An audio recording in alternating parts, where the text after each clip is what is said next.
만남 아침마당 전북입니다. 저는 11월 달력을 딱 보면서 이걸 한 장 더 뜯어내면 12월. 두 달도 채 안 남았네 싶으면서 시간이 너무 빠르다. 예. 걱정이 되던데요. 근데 1년 10달 중에 네. 뭐 빨간 날이 하루도 없는 날이 그런 달이 있습니다. 네. 대표적인 달이 11월이죠. 아, 10월달 생각해 보십시오. 연휴가 2번 있었습니다. 네. 얼마나 좋았습니까? 이번 달에요? 아무것도 없습니다. 하나도 그냥 계속 월화수목금 월화수목금 월화수목금 월화수목금. 그러니까 나이만 한 살 더 먹어간다는 그런 느낌마저 들어요. 네. 그래요. 나이 한 살 더 드는 건 되게 아쉽죠. 게다가 11월 이렇게 쉬는 날이 하나도 없는 것도 더 아쉬운데 그렇지만 11월은 굉장히 중요한 그런 날들이 굉장히 많습니다. 네. 지나긴 했지만 11월 3일은 학생 독립운동 기념일이에요. 자, 받아주시죠, 지효 씨. 네, 제가 받아서 말씀드리면은요. 어제는 시각장애인들을 위한 이 한글 점자의 날이었고요. 11월 17일은 순국선열의 날, 그리고 11월 20일은 유엔이 선정한 세계 어린이날입니다. 오, 잘 받아주시네요. 자, 이제 또 받아주실 조규철 악단장님. 네, 예, 저도 준비를 아주 단단히 했습니다. 네. 11월 11일은 우리 초콜릿 막대 과자 주고받는 날로 많이들 알고 계신데 좀 이제부터 기억을 좀 달리 해주셔야 될 게 바로 우리 농민들을 위한 농업인의 날이거든요. 그래서 이 자리를 빌어서 농민 여러분께 미리 감사 인사드립니다. 네. 맞아. 그날이 또 바로 가래떡데이라고 네. 11월 11일 그 저도 기억이 나는데 그 행사도 같이 했었었고 그런 또 기억이 납니다. 근데 중요한 거는 우리 곽범 씨도 여기서 뭔가를 받아서 분명히 쳐야 되는데 오늘 우비를 입고 왔어요. 우비. 네. 우비라뇨. 미안합니다. 부자는 써서 죄송합니다. 네, 그건 미안해요. 계속. 예. 예뻐서 입었습니다. 아, 예. 네, 다들 잘해주셨는데 11월에 중요한 날을 하루 빼놓으셨네요. 뭐예요? 바로 언제요? 11월 시작한 11월 1일. 아, 일이 무슨 제 생일이었습니다. 그래요? 저는 그제 11월 4일이 어제가 제 생일이었어요. 어떻게 할 거예요? 저 생일 특집인가 본데요. 그런가 본데. 그런가? 그런 건 아닌 건 확실합니다. 확실하고 네. 11월에 10일 그리고 9일에 9 합치면 119가 되잖아요. 네. 그렇죠. 바로 다음 주 화요일이 바로 11월 9일 소방의 날입니다. 야, 저는 그 놀랄 노자예요. 우리 네. 곽범 씨가 개그맨 후배지만은 우리 송 작가가 써준 대본 그대로 했어요. 생일 얘기만 빼놓고 야, 남기력이 이렇게 출중하고 네. 오늘 우비를 입고 왔지만 굉장히 인상적인 친구입니다. 대단한 그 개그맨 후배입니다. 똑똑해요. 오늘 분량이 거의 이게 끝이더라고요. 거의. 네. 그거 말고는 대사 별로 없더라고요. 자, 아무튼 우리 곽범 씨 말대로요. 9일은 국민의 생명과 재산을 보호하고 또 소방 의식을 높이고자 제정된 소방의 날인데 그래서 우리 아침마당 전북도 소방의 날 특집으로 한번 꾸며보면 어떨까 싶습니다. 이분들만 보면 정말 마음이 벌써부터 든든해지는 거 있잖아요. 전라북도 곳곳에서 펼쳐지는 화재 사고 현장에 늘 출동하시는 우리들의 히어로 영웅들입니다. 전라북도 소방본부 소속 6명의 소방관들 나오셨어요. 어서 오세요. 어서 오십시오.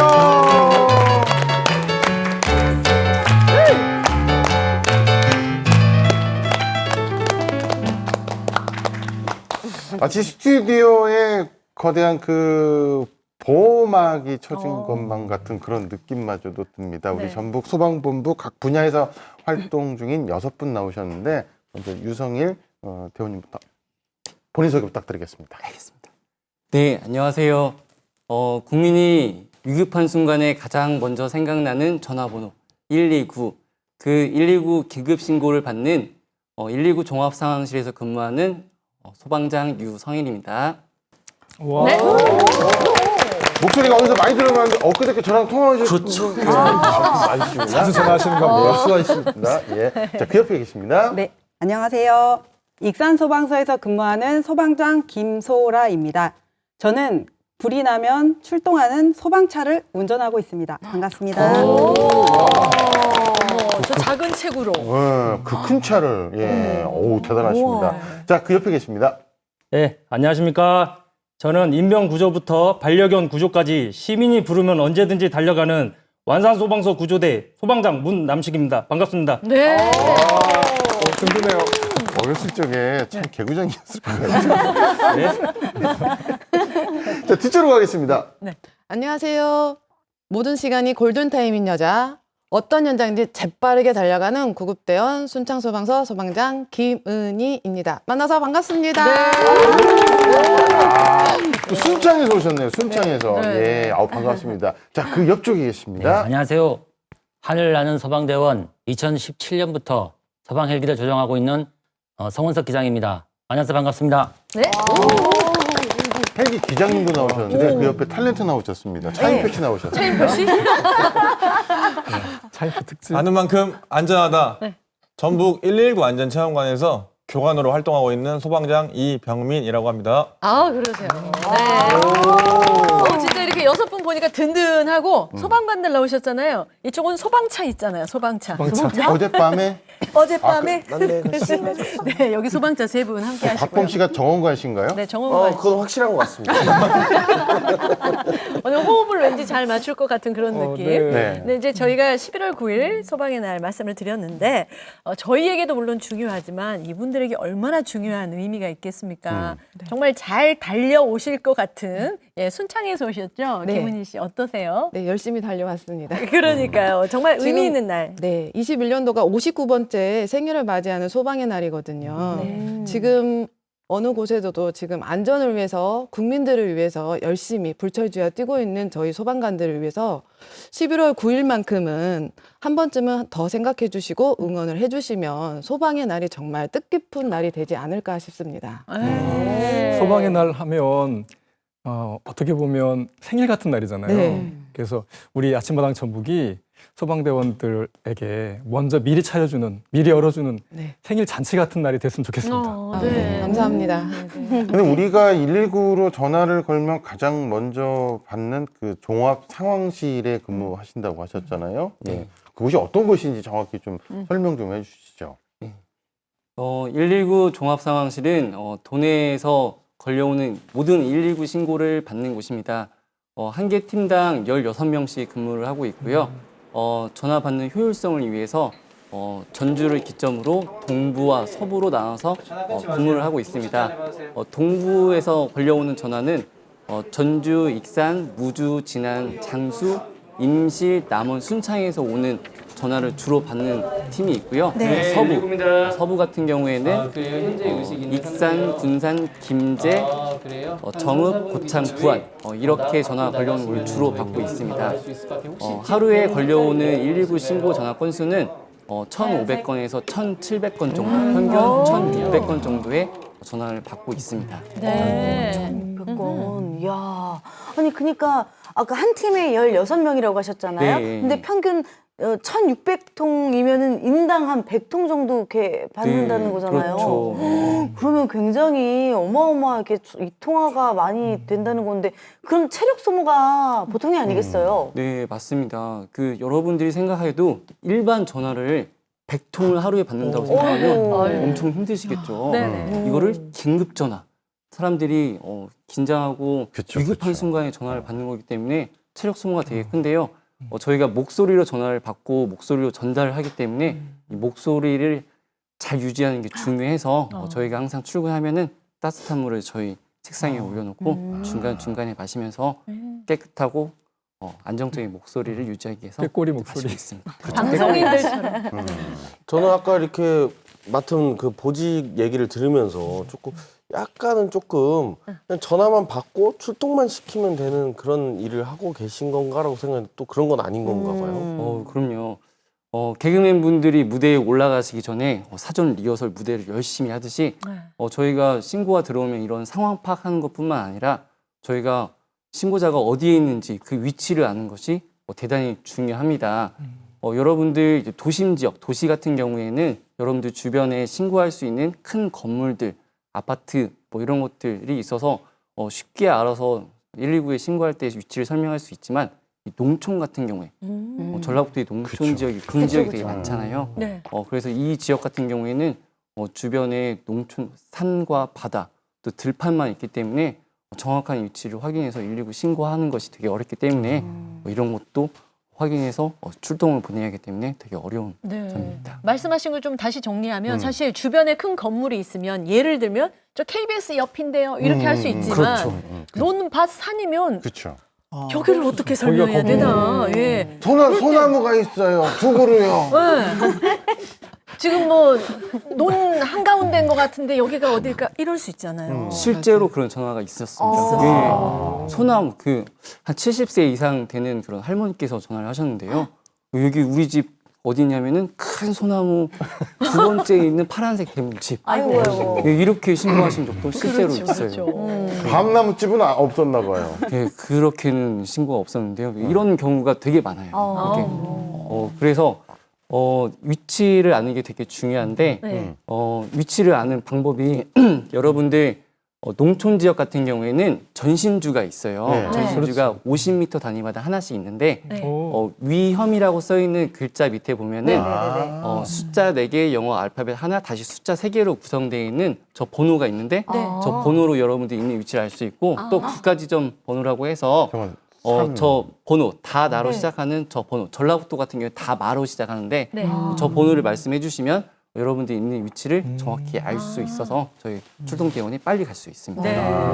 그럼 이제 종합상실로 이제 전화가 오면은 그거를 통보해서 우리 다른 대원들에게 이렇게 통보를 해주시는 건가요?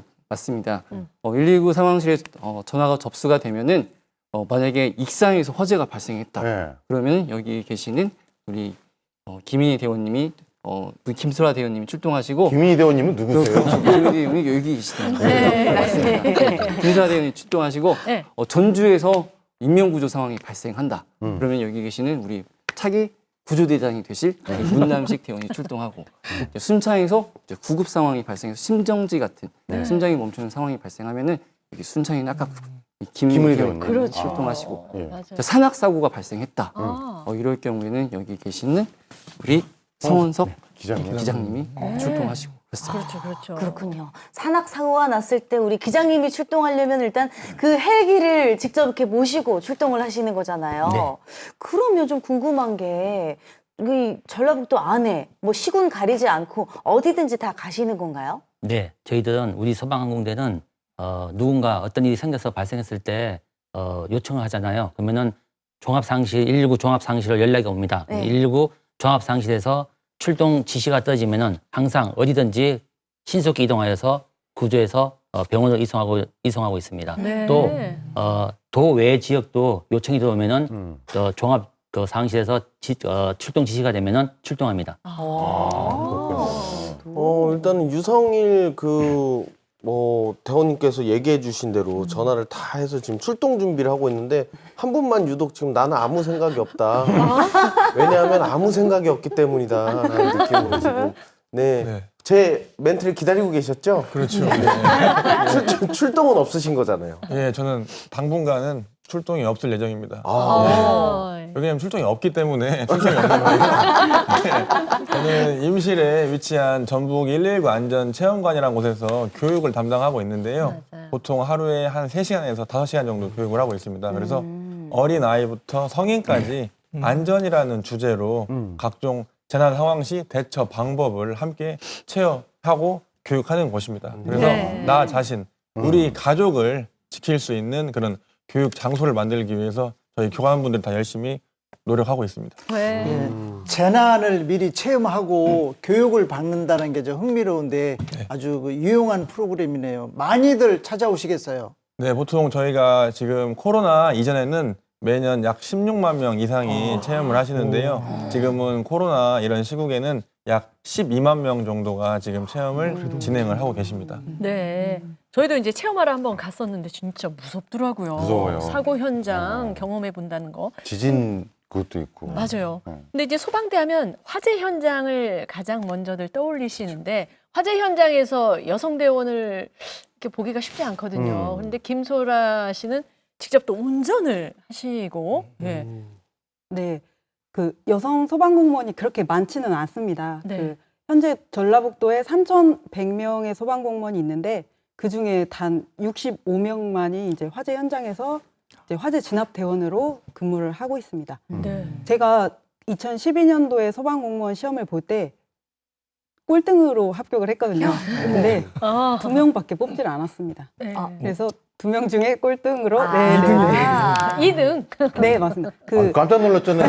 798 넘기 꼴등인 줄 알고. 그래서 처음에 들어올 때는 이제 화재 진압 대원으로 들어왔지만 제가 또 응급구조사 2급 자격증이 있거든요. 네. 그래서 대부분 구급 대원으로 활동을 했지만 지금 현재는 소방차를 멋지게 운전하고 있습니다.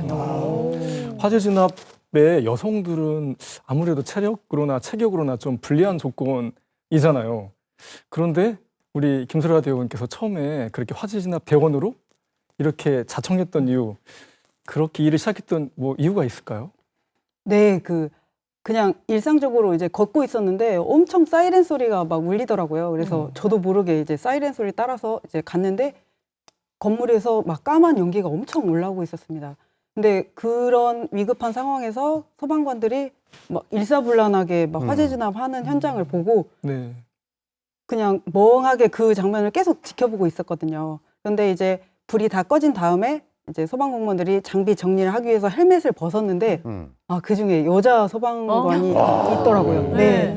그래서 그 모습이 진짜 너무 멋있게 보여서 나도 해야겠다 이런 생각을 갖게 그분이 되었습니다. 누구신가요? 지금 생각해보면. 그때 제가 이름은 확인을 못 해가지고 지금 전라북도 어딘가에서 근무하고 계시겠죠? 그러니까요.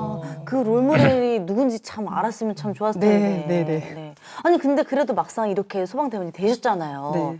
그 화재 진압할 때 입는 방화복이라든지 그 산소통 이런 게 무게가 어마어마하지 않나요? 네.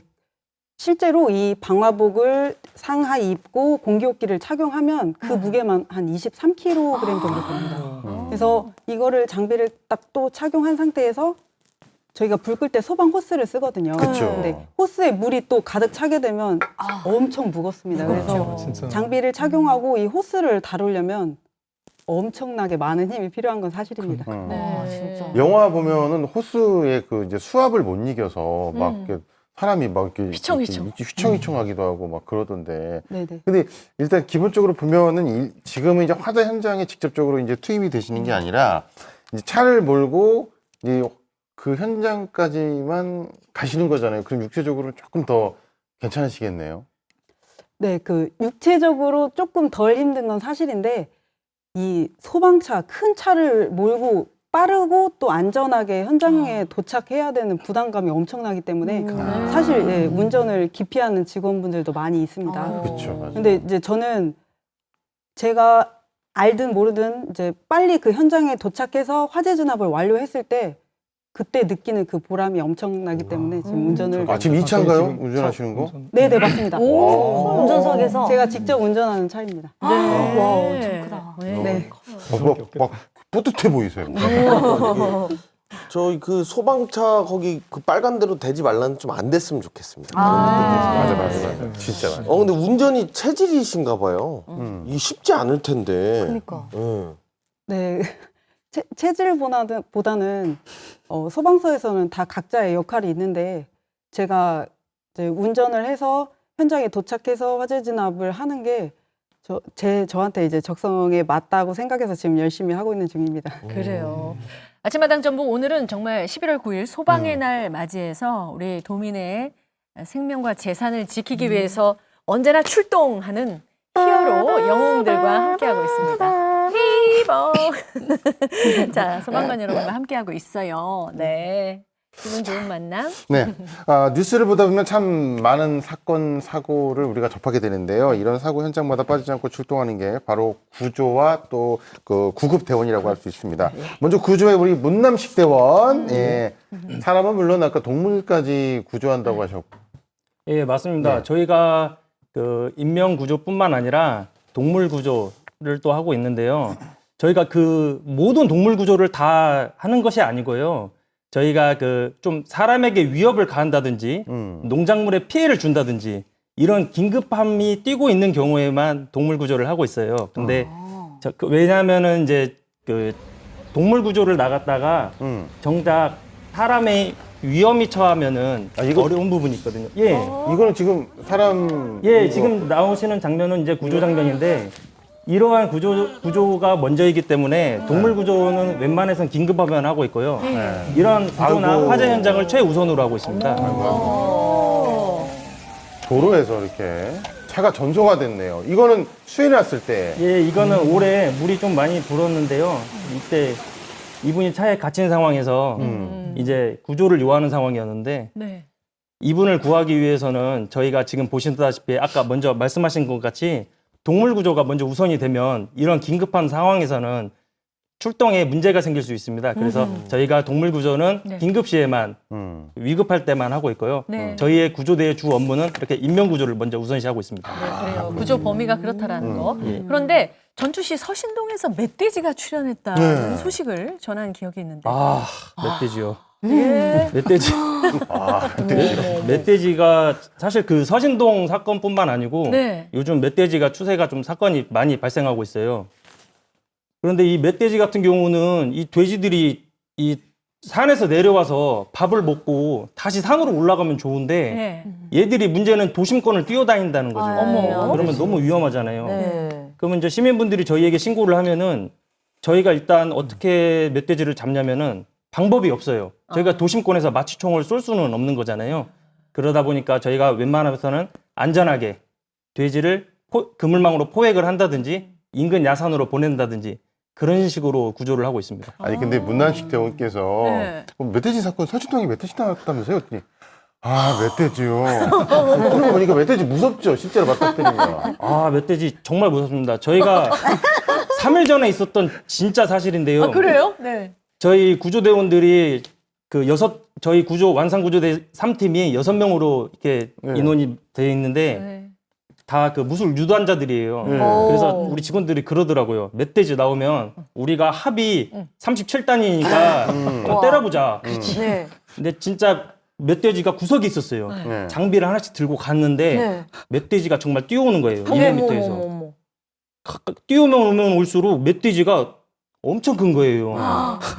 그때 진짜 다들 막 도망가기 바빠서 합이 37단인데. 사실입니다. 예. 너무 위협적이군요. 저희가 꼭 이렇게 잡는 모습만 보여드리는 게 아니고요. 아. 그 피는 모습도 보여드려야 되겠네요. 작년에 큰 사고로 이어질 뻔했는데 그 소방관이 기지를 발휘해서 미리 예방했다고 그래요. 어떤 일이에요? 아, 제가 그 사건 전날 야간 근무를 하고 다음날 모악산 등반을 했어요. 모악산 등반을 하고 내려와서 집에 가는 길에 그 모악교차로 부근에서 차가 연기가 나고 있더라고요. 그래서 60, 70대 남성분 두 분이서 어쩔 줄 몰라 하시더라고요. 그래서 제가 무슨 일이냐 하고 잠깐 봐도 되겠냐 했더니 연기가 나는데 공업사에 나는 갈 거다 이러시더라고요. 네. 근데 좀 이상하더라고요. 그래서 차 하부를 봤더니 이미 불이 붙은 상황이었고 앞에는 터널이 있는 상황이에요. 자칫 이게 대형 사고로 발생할 수도 있겠다. 네. 그런 생각에 제 그 차에서 차량용 소화기 2대를 가지고 진압을 했습니다. 그리고 인근에 있는 소방서에 연락을 해서 넘겼죠. 잘하셨네. 아니 진짜 박수가 나올 것 같아요. 아니, 그때 거기 만약에 문남식 대원이 안 지나갔으면 어떡할 뻔했어요. 아, 예. 네.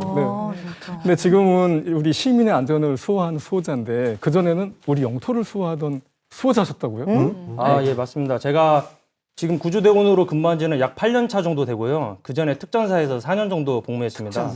근데 제가 처음부터 특전사를 가게 된 이유는 뭐 국가에 대한 사명이 있어서 간 건 사실은 정말 아니고요. 네. 친구가 먼저 특전사를 갔는데 얘가 돈을 많이 준다는 거예요. 왜냐면 하사니까 구급 공무원 월급에 준해서 주거든요. 그래서 처음에는 이 배려모도 멋있고 돈도 준다고 하니까 딱 갔는데 너무 힘든 거예요. 너무 힘들고 군 생활을 약 1,500일 정도를 하는데 한 1,300일 정도는 훈련 시간 빼고 1,300일 정도는 아침마다 군인들은 애국가를 불러요. 근데 애국가를 부르고 또 부르는데 이게 같은 노래를 계속 반복 듣다 보면은 국가에 대한 애국심이 생기더라고요. 반전이네. 반전이. 네, 그래서 내가 이 국가에 뭐를 할 수 있겠냐.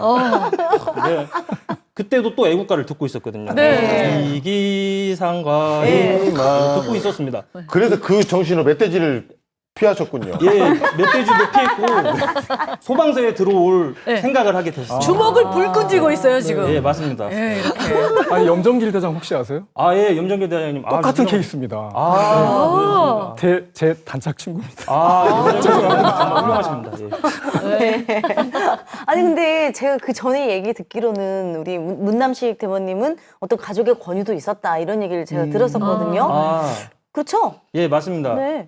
그 사실 아버지도 소방관이셨어요. 네, 그래서 아버지도 소방관이셨는데 아버지가 같이 전북 소방에 계셨어요. 근데 아버지가 한번 너의 특성을 발휘해서 구조대원으로서의 삶은 어떠겠니?라고 권유를 하셔서 아, 예, 알겠습니다 하고 그런 아유, 부분도 있습니다. 예. 그러셨구나. 예, 예. 네. 그러니까 이렇게 가족의 권유로 시작하신 분이 있는가 하면 네. 또 우리 김은희 대원님 같은 경우는 가족의 반대에도 또 불구하고 네. 그렇게 소방관이 되고 싶으셨나 네. 봐요. 네, 맞습니다. 저는 소방서에 들어오기 전에 응급실에서 7년간 간호사 업무를 했었고요. 그 당시에는 병원과 공부를 해야 하기 때문에 제가 힘들까봐 가족들이 반대하는 상황이었습니다. 그렇지만은 응급실에 일을 하면서 응급구조자들과 함께 일을 하면서 119에 더 많이 알게 되었고, 저는 정체되어 있는 응급처치보다는 그 활동적인 응급처치가 저에게 맞다고 생각해서 지원을 하게 되었습니다. 그리고 그 당시에 나이 제한이 30세 미만이었어요. 네. 그리고 제 네. 나이 만으로 29세.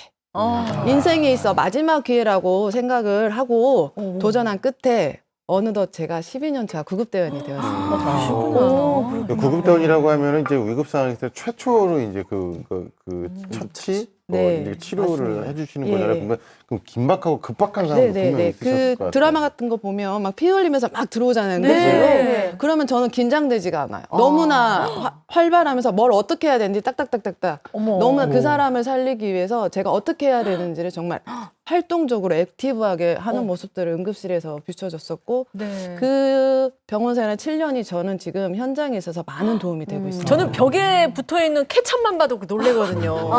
그 정도로 무서워하는데 그러니까 대단하시네요. 피 흘리면 딱딱딱딱 하신다 그랬잖아요. 네. 아까 스튜디오에서 분장하는데 긴장하시더라고요. 그래서 제가 뭐라고 그랬냐면 그냥 출동 나왔다고 생각하시고 이렇게 말씀드렸거든요. 박범 씨? 네. 예. 일단은 그렇게 딱딱딱딱딱 이렇게 하시는 네. 그런 이제 모든 성격이 또 이렇게 업무 성과로 나타났을 텐데 이 배지가 그걸 또 증명해 네, 주는 네, 거죠. 여기 네. 하트세이버가 있거든요. 네. 설명 좀 해주십시오. 네네. 제가 이제 하트세이버를 전라북도에서 2건 정도 환자를 소생한 사례가 있습니다. 오. 첫 번째 사례는 그 남자 환자였는데 복통이라고 신고가 들어왔어요. 그러면서 이제 현장을 출동하면서 복통 유무를 다시 한번 확인했고 의식 유무를 확인을 했는데 네. 현장을 딱 도착해 보니 세상에 심정지 환자였던 거예요. 복통이 아니고. 근데 전반적으로 일반인들이 이렇게 심장에 통증이 오면서 가슴 밑으로 명치 쪽으로 방사가 돼요. 근데 이거를 복통이라고 생각하시는 분들이 있거든요. 아마도 그분이 그러지 않으셨을까라는 생각이 들었고요. 그 다음에 출동을 하면서 복통을 환자를 출동하는 저희 마음가세와 심정지 환자를 출동하는 마음의 자세는 좀 다릅니다. 그리고 심장 충격기도 같이 갖추고 가져갔어야 했는데 저희는 일단 복통이라 했고 제가 출동을 했을 때는 의식이 확실히 있었어요. 그래서 이제 막상 심정지니까 저는 바로 심폐소생술을 했고 저의 단짝인 짝꿍한테 심장 충격기를 가지고 와라고 했습니다. 그래서 바로 심폐소생술을 했고 현장에서 심장 충격기를 2번 정도 전기 충격을 줬더니 심장이 살아나더라고요. 그래서 다행히도 가까운 병원으로 이송을 하였고 그분의 연고지가 경기도였습니다. 그래서 경기도에서 마지막까지 치료 잘 받으시고 일상생활로 복귀하셨다고 하셨다는 얘기를 들으셨습니다. 예. 저는 소방관 특히 구조와 구급대원들의 노고를 네. 코로나19 그 이전에 그 이후에 더욱 절실하게 느꼈고요. 네. 또 정말 이분들 덕분에 우리나라가 전 세계에서 방역 선두에 설 수 있지 않았나 생각 들어요. 네. 그렇지 않나요? 김은희 대원님? 네, 맞습니다. 저희 지금 코로나가 생소하잖아요. 저희도 작년부터 갑자기 코로나라는 이 새로운 질병이 나타나지고 많이 힘들고 있거든요. 네. 그래서 지금 감염보호도 있고 그러는데 정말 방역 대책이 잘 됐고 예방접종센터도 운영이 잘 되면서 지금 접종률이 높으면서 확진자는 지금 많이 늘어나고 있지만 중증 환자가 그만큼 많이 지금 다운돼 있거든요. 네. 그거는 저희 나라가 K-방역이 정말로 세계에서 인정받는 것도 저도 공감을 하고 있습니다. 그럼요. 우리나라가 아주 그죠. 인정을 받고 네. 있어요. 네. 근데 문남식 대원은 어떠셨어요? 코로나19 상황에서 어려움이 많죠. 아, 예, 맞습니다. 그 코로나 상황에서 가장 조금 힘든 점은 이 구조를 기다리는 구조 대상자와의 밀접한 접촉인데요.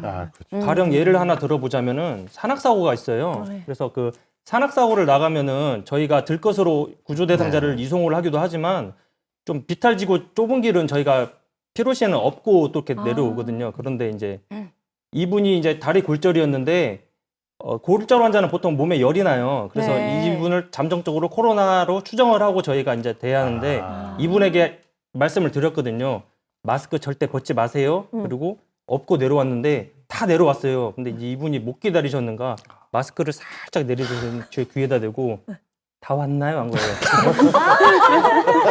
어떡해. 바로 코 찌르러 갔습니다. 요거 나 오늘 못 들어갈 것 같아. 네, 코 찌르고 저희가 또 대기하는 장소가 있거든요. 또 감금돼서 또 아유. 그런 경우가 한두 번이 아닙니다. 왜 내리셨을까? 아니, 마지막에 다 와서 고맙고 감사하니까 다 왔어요. 이렇게 물어보신 것 같네요. 예. 자, 근데 한 분은 또 지상에서 또 많은 분들에게 그 재난 안전 네, 이런 것들을 교육. 또 이렇게 직접 해주시고 한 분은 또 하늘을 나르면서 많은 분들을 또 응급 환자들을 또 치료해 주실 텐데 치료는 아니고 이제 이제 후송 네. 뭐 이런 건데 몇 년째 근무하시는 거죠? 저는 지금 5년 차입니다. 네. 2017년도에 이제 경력직으로해서 소방이로 임용됐습니다. 그럼 그 전에는 이제 군에서 이렇게 네, 군에서 헬기 조종했습니다. 헬기죠. 소방 헬기 하면 하늘을 나는 구급차 이런 개념이잖아요. 네. 그래서 일반 이렇게 좀 다르게 운영이 될 것 같은데 그 운영이 어떻게 되는지 좀 궁금해요. 네, 저희 소방항공대는 총 3개 팀으로 구성되어 있습니다. 각 팀당 조종사 2명, 그다음에 정비사 1명, 그다음에 구조 구급대원 2명에서 총 5명이 한 팀이 돼서 네. 임무를 수행하고 있습니다. 그래서 긴급 상황 시에 119 종합 상황실에서 운항 관리사로부터 기상 정보, 그다음에 출동 지역에 대한 정보를 받아가지고 저희들이 현장 지역으로 출동 지시가 되면은 헬기를 타고 대원들과 함께 긴급 지역으로 이동을 합니다. 이동한 긴급 지역에 도착했을 때에 헬기에서 저희 구조구급대원이 헬기에 장착된 호이스트를 타고 내려가가지고 신속히 응급 처치한 후에 정비사가 호이스트에서 그 구조 대상자와 구조 대원들을 끌어올리는 후에 지정된 병원 또는 장소로 저희들이 신속히 이송시킵니다.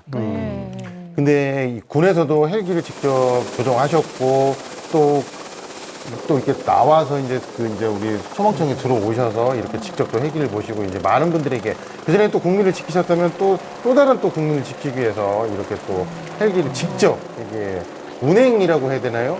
그렇죠? 네. 예, 운행. 예, 이렇게 해주시는데 와, 이 모습에 진짜 박수를 보내드리고 싶습니다.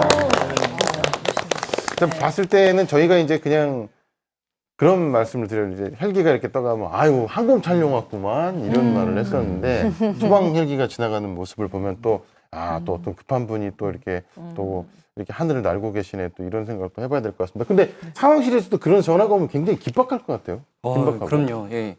산악사고 같은 경우에는 초기에 잘 대응을 해야지만 장기로 안 넘어가고 단기에 빨리 끝낼 수가 있거든요.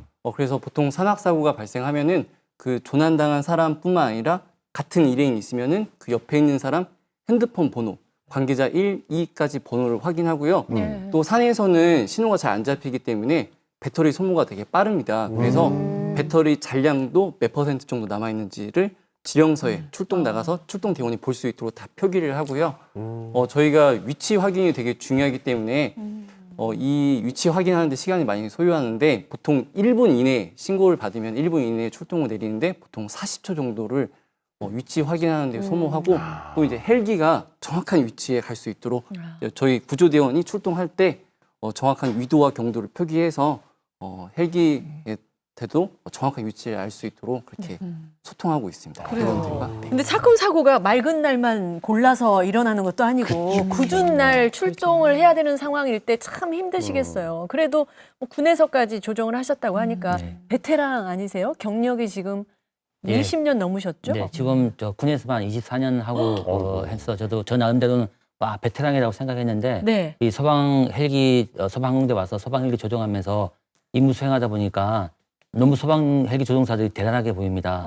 왜냐하면은 헬기는 제자리에 있을 때 정지된 상태에서 공중에 있을 때가 가장 위급한 상황이거든요. 그런데 저희들이 산악 사고시 갈 때, 계곡에 갔을 때는 항상 제자리에서 이렇게 임무를 수행합니다. 이때 가장 위험한 상태인데도 이 헬기 조종사들이 그런 위험한 상황을 극복하고 다 모든 것을 그럼에도 불구하고 모든 그 위험한 가운데서도 안전하게 임무 수행한 것을 보고 소방연합 조종사들 진짜 대단하구나 이렇게 느꼈고 지금은 제가 그 대단한 조종사들의 또 한 일원이 돼서 조종사 일원이 돼가지고 임무 수행하는 거에 대해서 너무 자랑스럽게 생각하고 있습니다. 네, 진짜 자랑스러우시겠어요. 근데 날씨의 영향을 진짜 무시할 수가 없잖아요. 막 뭐 태풍 불고 막 비바람 막 몰아치고 이러면 진짜 힘드실 것 같은데 그런 부분에 있어서 어려움이 좀 있으실 것 같아요. 네, 제일 어려움이 많습니다. 날씨가 가장 영향력을 많이 끼치고 있거든요. 특히 어떤 응급 환자가 있어가지고 출동하려고 하는데 뭐 시기가 안 좋아서 날씨가 안 좋아가지고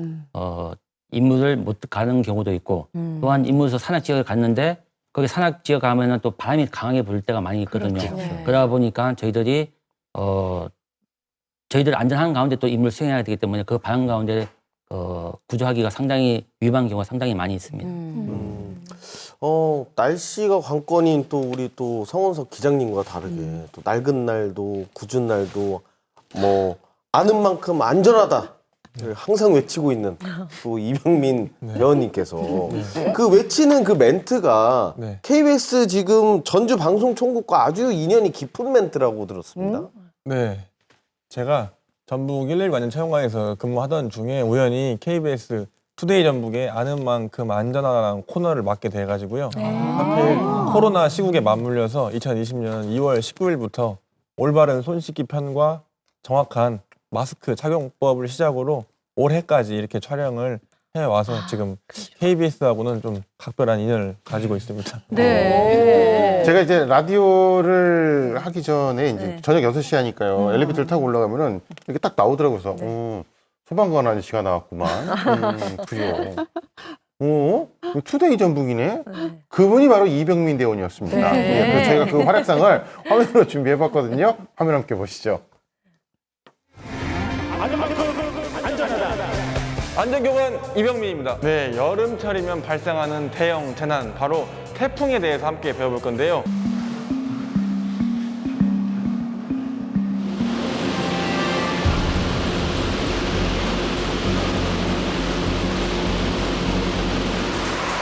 천천히 들여 마시고, 조금만 뱉고, 조금 더 마시고, 조금만 뱉겠습니다. 자, 한번 해보겠습니다.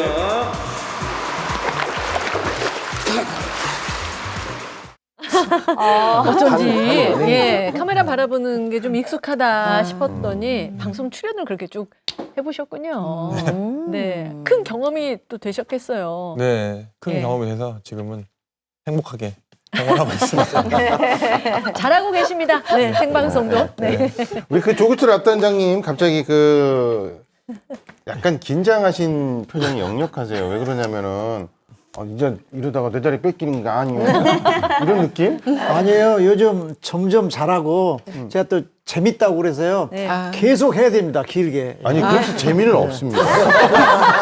그 이병민 대원 저한테 이런 안전 교육에 대해서 좀 어떻게 하면 제가 방송을 잘할 수 있을지 가르쳐 주세요. 방송 안전 교육이네요. 방송은 방송. 일단 카메라를 의식하시면 안 되고요. 파트너와의 교감이 가장 중요한 것 같습니다. 예, 저도 방송 안전을 위해서 저도 한번 가서 좀 배워야 될 것 같은데요. 이 안전체험관 교관이 되려면 차인표급은 돼야 된다는 생각이 갑자기 들었거든요. 교관은 어떻게 이렇게 되신 거예요? 저는 여기 체험관에 오기 전에 안전센터에서 구급대원으로 활동을 하고 있었는데요. 그 구급대원 활동 당시에 센터에서 그 공공기관으로 심폐소생술 교육을 몇 차례 나갔어요.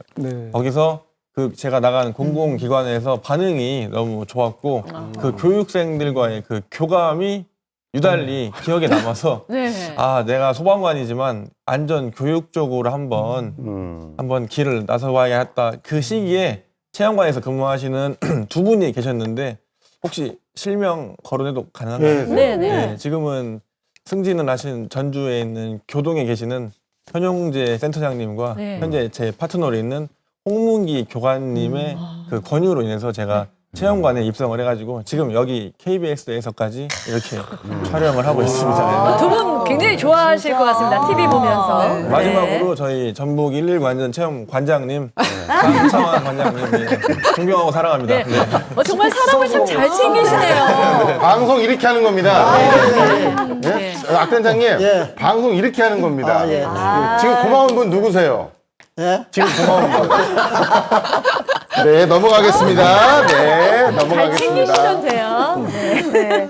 아니 근데 119 안전체험관에 코로나 전에는요 하루에 막 뭐 1,000명 이상 오기도 하고 엄청 바쁘셨잖아요. 네, 네. 그러다 보면은 정말 많은 교관이 필요할 것 같은데 네. 몇 분 정도나 활동을 하고 있는 건가요? 예, 현재는 32명의 교관이 편성되어 있는데요. 저희가 재난체험동, 위기체험동 이렇게 어린이 체험동으로 분류가 되어 있습니다. 그래서 재난체험동에서는 소화기 사용법, 뭐 지진, 태풍, 자동차, 전복 체험 등을 하고 있고 위기체험동은 산악, 등반, 왕강기 사용법 등을 사용하고 있습니다. 그리고 마지막으로 어린이 체험동은 재난체험동을 약 3분의 1로 축소해가지고 어린이들 시선에 맞춰서 교육을 운영을 하고 있습니다. 네, 저도 그 태풍 체험 해봤다니까요. 무섭고 네. 자동차가 뒤집히는 그 체험을 해봤는데 정말 이래서 안전운전 해야 되는구나 그렇죠. 그 생각을 했습니다. 저는 지진 체험도 해봤고 많이 네. 해봤는데 너무나도 이제 위급한 상황이 생기면 힘들겠구나라는 그런 생각을 해봤는데 네. 오늘 이렇게 아침마당 전북에서 오늘 전북 소방본부에서 근무하고 계시는 6분의 우리 소방관 여러분들과 이런저런 이야기 나누고 네, 있습니다. 정말 투철한 사명감 없이는 안 될 것 같은데 사명감이 넘치는 이분들을 위해서 곽범 씨가 준비한 게 있죠. 맞습니다. 저도 어릴 때 잠깐 꿈이 소방관이었습니다. 덕진 소방서에 맨날 놀러 가가지고 할머니가 그만 가라고 할 정도로. 근데 사실 얘기하면 여기 뒤에 제 흉이 있는데 거기 앞에서 넘어져가지고. 네. 근데 분명히 거기 구급차가 있었을 텐데 할아버지가 저를 안고 병원에 가셨단 말이죠. 차라리 거기서 빨리 처리했으면 흉이 좀 덜 졌을 텐데. 네. 안 자, 보입니다. 걱정하지 마십시오. 네, 알겠습니다. 자, 오늘의 또 판넬을 또 준비를 했습니다. 바로 제목은요. 소방관, 너는 내 운명. 자, 저는 이제 어릴 때 꿈을 접고 이렇게 개그맨이 됐지만 네. 이제 꿈을 이렇게 꾸셔가지고 소방관이 되셨잖아요. 네. 과연 어떤 운명이 있었는지 한번 첫 번째 운명부터 한번 만나보겠습니다. 네. 하나, 둘, 셋. 첫날, 첫 근무, 첫 출동. 네. 어떤 분의 이야기일까요? 저입니다. 네. 김유리 대원님. 제가 첫날 출동을 했던 게 기억이 정말 많이 남는데요. 자, 임용을 받고 센터에 발을 딱 들인 순간 출동벨이 울리는 거예요. 띵동띵동. 인수인계도 받지 않은 상태에서 그것도 임산부 출동을 하라는 거였습니다. 네. 그것도 복통이라고 하였고 그래서 이제 제가 응급실의 경력을 삼아서 거침없이 또 현장으로 달려갔죠. 네네.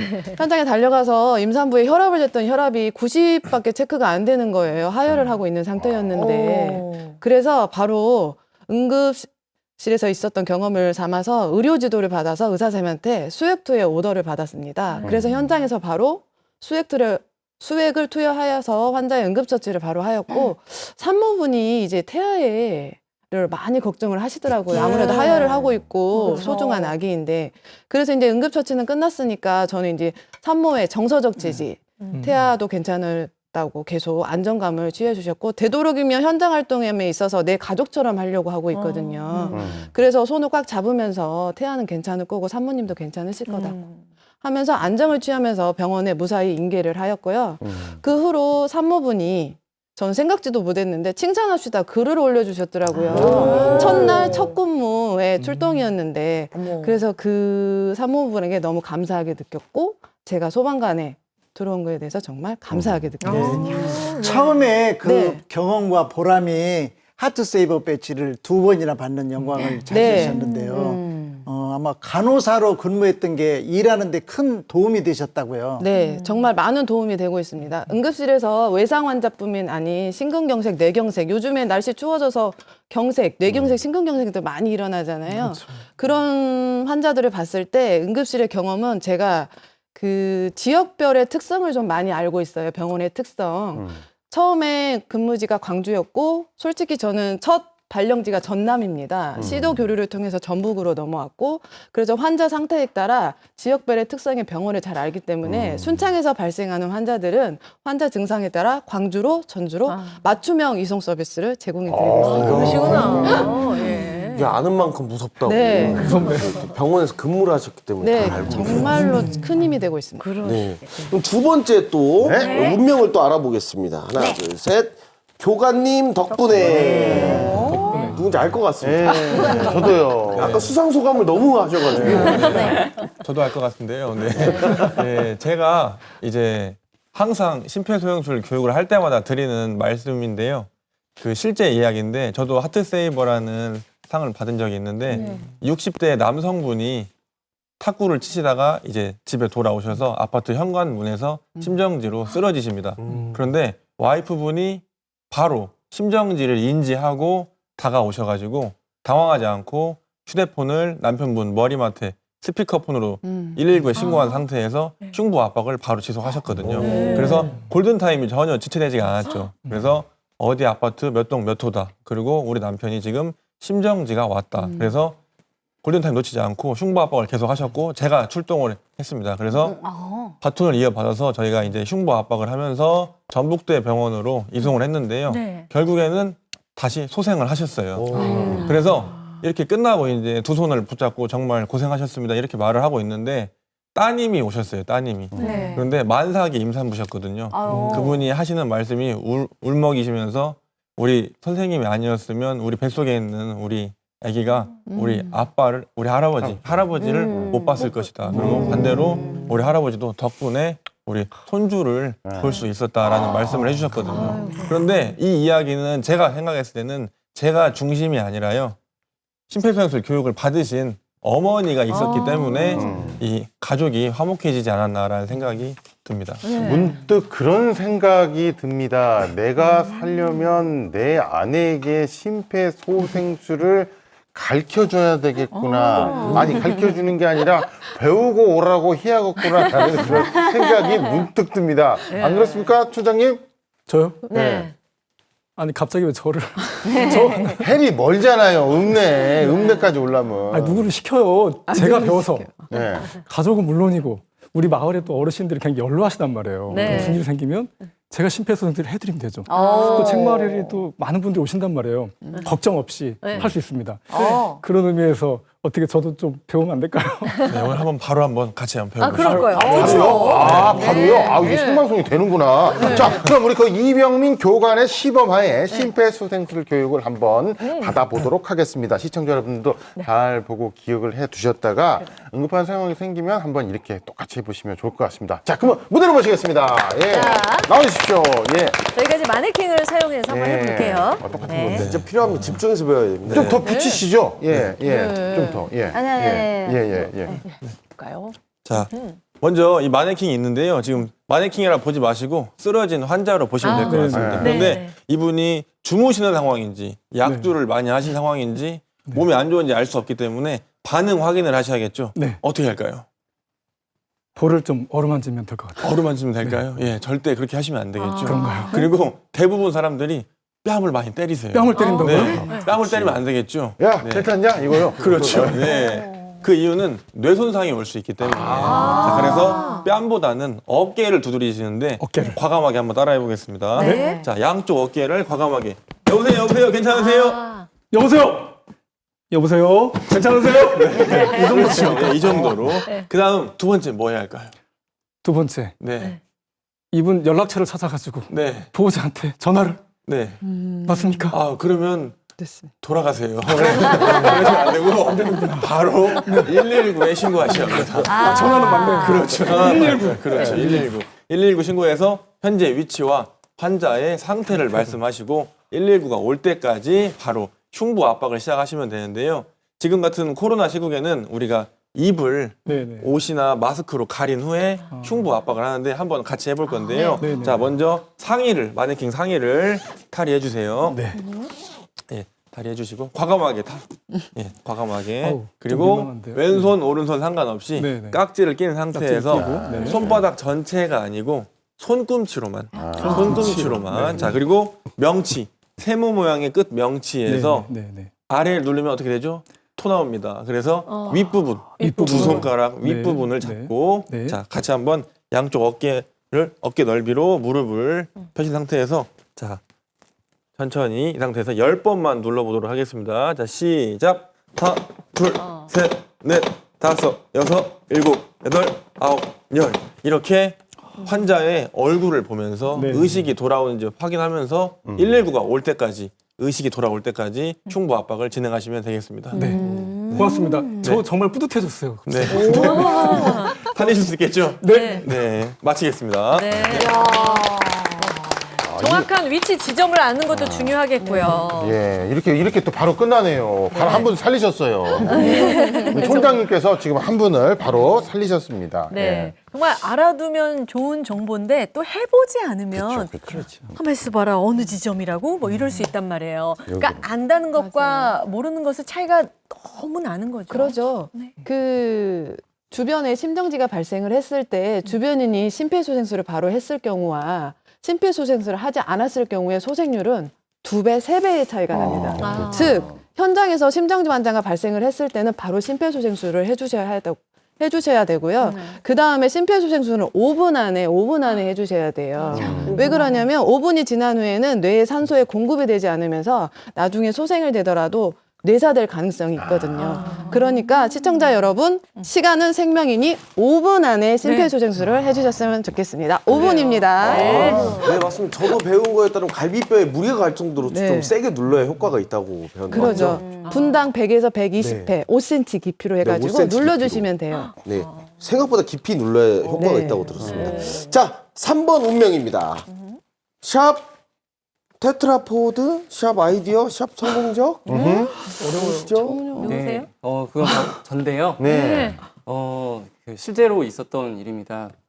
그 119 상황실에서 전화를 받을 때 이제 위치가 가장 중요한데, 지금 여러분들 방송 듣고 있는 분, 오늘 제가 방송에서 꼭 하고 싶었던 얘기인데, 이거는 전라북도 아이디어 개선 대회에서 전체 1등한 아이디어이기도 한데요. 네. 여러분들이 길을 가다가 갑자기 맨홀이나 이런 곳에 떨어졌다고 생각을 해보세요.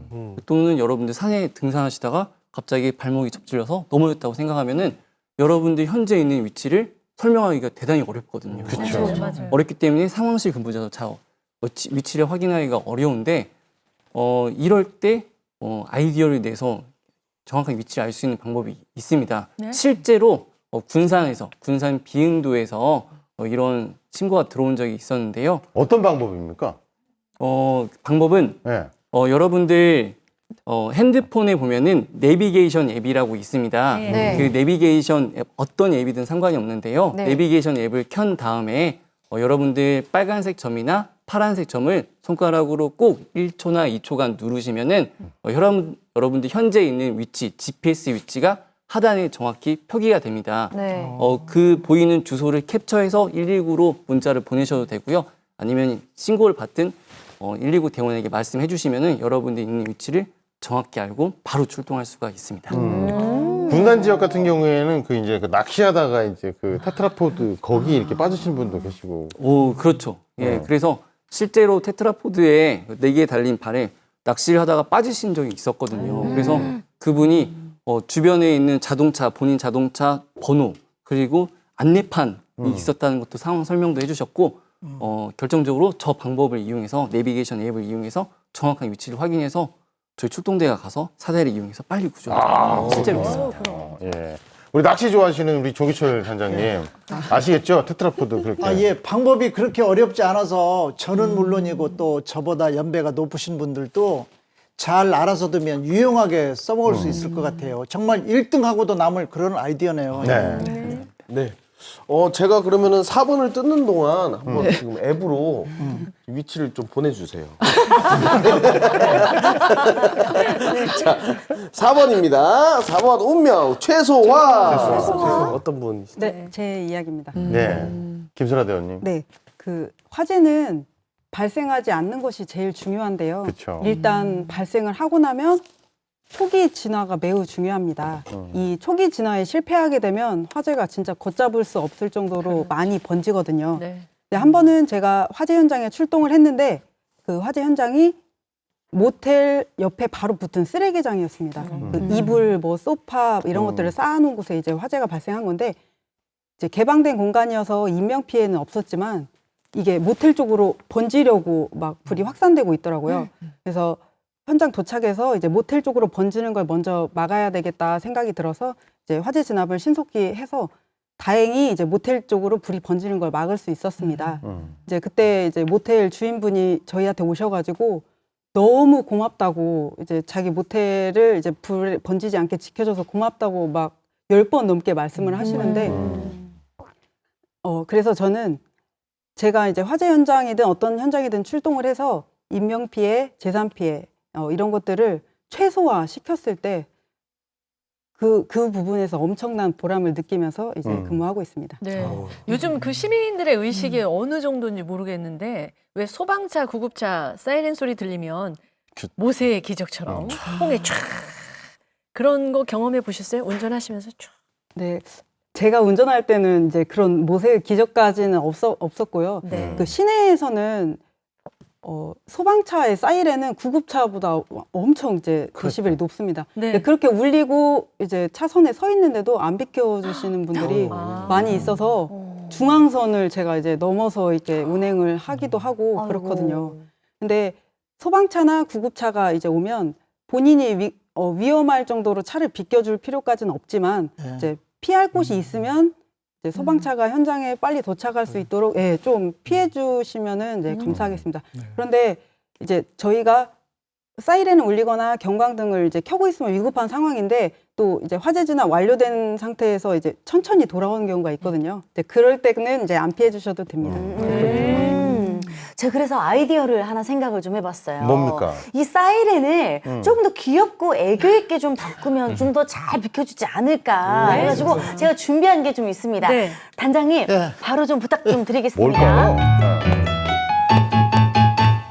빨간 자동차가 엥 내가 먼저 가야 해요 엥 불났어요 엥 불을 끄러 가야 해요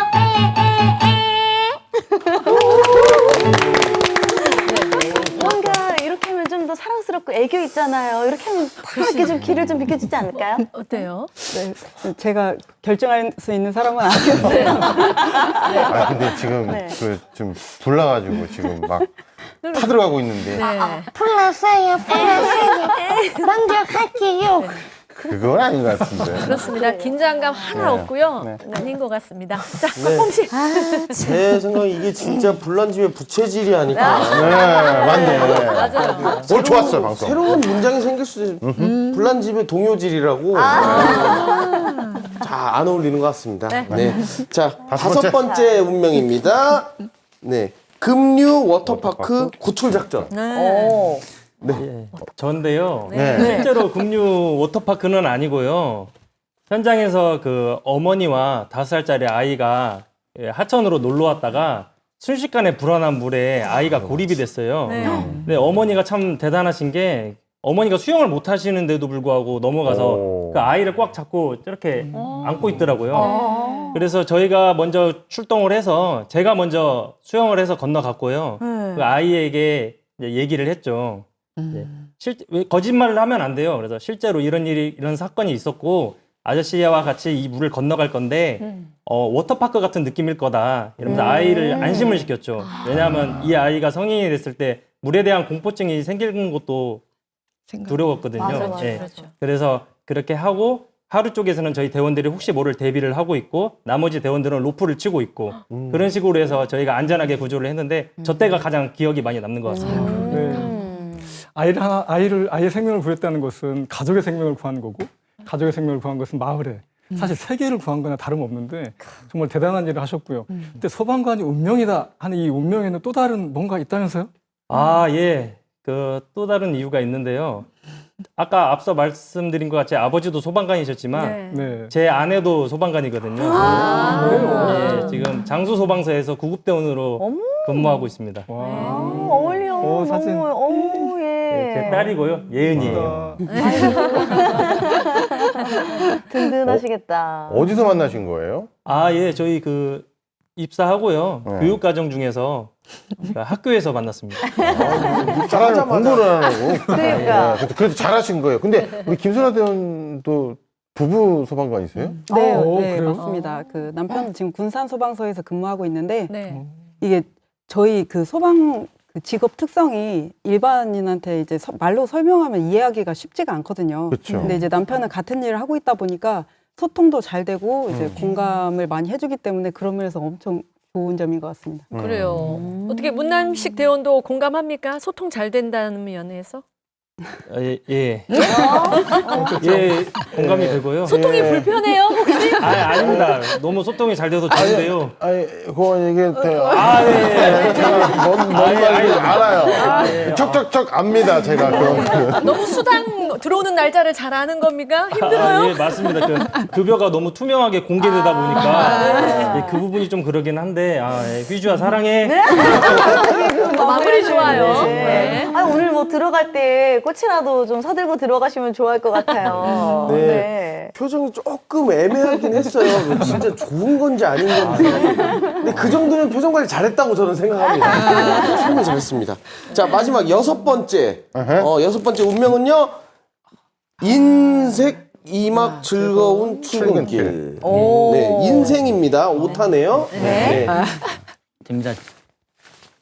네. 우리 기장님 얘기죠? 네, 맞습니다. 지금 아직도 뭐 60대 이후에는 또 연장전이 남아 있지만 지금 인생의 그 이막을 생각하고 있습니다. 지금 저는 이게 봉사하는 걸 되게 좋아해요. 그래가지고 군에서 이게 대민 봉사를 하면서 그 즐거움을 느꼈지만 기쁨을 느꼈지만 특히 이 민간에 나와가지고 특히 소방관으로서 국민의 생명을 살리고 그다음에 국민의 재산을 보호하는 이런 봉사하는 것에 할 수 있다는 그게 보람과 감사한 마음을 갖고 있습니다. 네. 그래서 소방복 옷을 입은 그 자체를 진짜 감사하게 생각하고 있습니다. 즐겁게 생각하고 있습니다. 그러니까요. 또 특히 이제 교육받으러 온 학생들은 교육을 받고 나서 저도 나중에 소방관이 되고 싶습니다. 뭐 이런 얘기도 하고 또 교육하시면서 정말 큰 보람 느끼시고 말씀하신 거 공감하고 그러시겠어요. 네, 적극적으로 공감하고 있는데요. 네. 제가 하나 여쭤보고 싶은데 오늘 우리 선생님들 혹시 심폐소생술 교육 받아보신 분 손 한번 들어보실까요? 네. 받아봤네. 저도. 네, 두 분. 네. 네, 이렇게 많이 없어요. 그렇죠.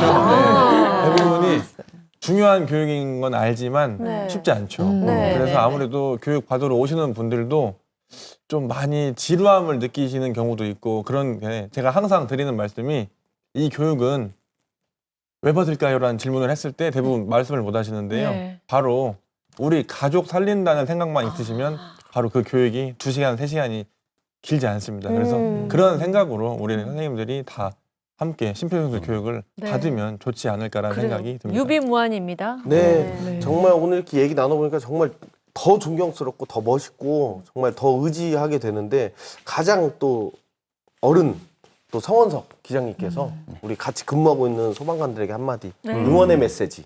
네, 그렇습니다. 어렵고 위험한 순간에 최선을 다하는 선후배 동료 소방관님들 지금까지 봉사와 희생의 정신으로 훌륭하게 임무를 수행하셨습니다. 앞으로도 선한 영향력을 끼치면서 도민에게 사랑받고 관심을 받는 그런 소방관이 되었으면 좋겠습니다. 사랑합니다. 전라북 도민들에게 그 정말 히어로 같은 존재 우리 소방관 여러분들과 함께 했는데요. 오늘의 책 촌장님 어떤 책입니까? 오늘의 책은 바로 서유기입니다. 아마 다 아는 것 같지만 실제 꼼꼼히 읽어본 분은 거의 없는 걸로 알고 있는 서유기입니다. 이 서유기가 아시는 것처럼 삼생법서가 이 세 제자를 데리고 여행을 떠나는 거잖아요. 불경을 구하기 위해서. 이 세 제자가 손오공, 저팔계 이 사오정 세 제자가 여러분들처럼 사실 세상을 돌아다니면서 여러 어려움들을 물리치고 사람들을 구하는 그 휴먼 스토리거든요. 오늘 오신 이 소방관 여러분들이 마치 이렇게 세상을 구하는 그런 멋진 분들이다 이런 생각이 들어서 책을 골랐고요. 악동 같은, 꼭 손오공처럼 악동질을 할 것 같은 문낭식 대원의 이거 556쪽이에요. 꼭 끝까지 읽어보십시오. 고맙습니다. 잘 읽으시고 것 같아요. 네. 정말 어디선가 누구에게 무슨 일이 생기면 달려가는 전라북도 소방본부 우리 소방관 여러분과 만났는데 정말 사명감 투철하다는 거 다시 한번 확인했습니다. 열심히 뛰어주세요. 고맙습니다. 네.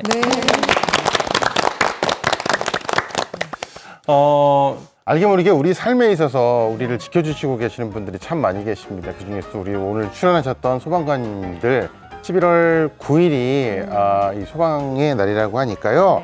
한 번 더 생각해보는 그런 감사한 날이 됐으면 좋겠습니다. 그래요. 2달도 채 안 남았거든요. 올해가. 고맙다는 인사 여기저기 한번 나눠보시는 건 어떨까요? 네. 저도 오늘부터 리스트를 작성했는데요. 1번은 가족이고 2번은 우리 아침마당 우리 식구들이 아닌가 싶습니다. 그래요. 다음 주에 다시 올게요. 고맙습니다. 고맙습니다. 고맙습니다.